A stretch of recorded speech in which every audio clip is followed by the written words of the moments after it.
This program brought to you by Kalyan jewellers, अब oak tree road, New Jersey में। Lawson Travels, where experience meets excellence. Lakshmi silks, TB road, Kottayam. Pravasi channel daily news ബുള്ളറ്റിനിലേക്ക് എല്ലാ പ്രേക്ഷകർക്കും സ്വാഗതം. പ്രവാസി channel ഇപ്പോൾ എല്ലാ streaming ഡിവൈസുകളിലും ലഭ്യമാണ്. Download media app use on any of your streaming device or in smart television.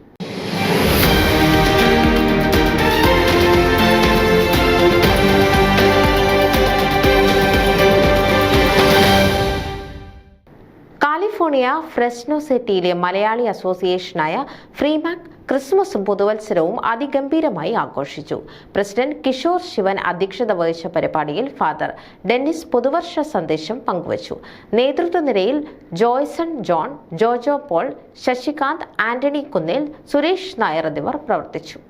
നേതൃത്വനിരയിൽ Jason John, Jojo Paul, Sasikanth, Antony Kunnel, Suresh Nair എന്നിവർ പ്രവർത്തിച്ചു. മലയാളികളെ കൂടാതെ മറ്റ് സൗത്ത് ഇന്ത്യൻ സമൂഹത്തെയും ചേർത്തിണക്കിക്കൊണ്ടായിരുന്നു ഈ വർഷത്തെ പരിപാടികൾ ആസൂത്രണം ചെയ്തിരുന്നത്.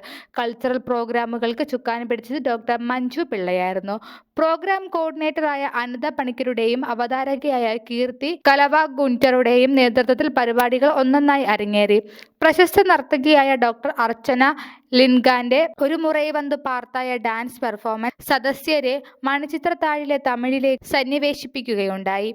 ഫാദർ ഡെന്നി, ശാന്ത കാശി, ജോജോ, കിഷോർ, ഗായത്രി, കിയാര, ഹൈജീൻ, രോഹിത് എന്നിവർ പാട്ടിന് പാലാഴി തീർത്തു.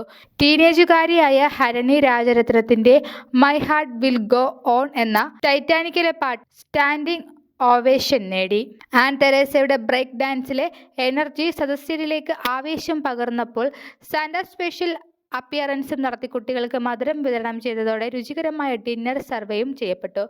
വേദി പിന്നീട് കരോയ്ക്ക് വേണ്ടി തുറന്നു കൊടുത്തു. കുട്ടികളും മുതിർന്നവരും അവരുടെ കഴിവുകൾ പ്രദർശിപ്പിച്ച് സദസ്യരെ രസിപ്പിച്ചു. ഈ പുതുവത്സരാഘോഷം പങ്കെടുത്ത എല്ലാവർക്കും ഓർമ്മയിൽ തങ്ങി നിൽക്കുന്ന ഒരു മനോഹര അനുഭവമായിരിക്കട്ടെ എന്ന് വൈസ് പ്രസിഡന്റ് ഡോക്ടർ രാജരത്നത്തിന്റെ ആശംസകളോടെ പരിപാടികൾ സമാപിച്ചു. ന്യൂസ് ഡെസ്ക് പ്രവാസി ചാനൽ. നിങ്ങളുടെ വാർത്തകളും വിശേഷങ്ങളും ഞങ്ങളെ അറിയിക്കാൻ മറക്കണ്ട. news@pravasichannel.com അല്ലെങ്കിൽ editor@tmaliali.com എന്ന ഇമെയിലിലേക്കോ വാർത്തകൾ അയയ്ക്കുക.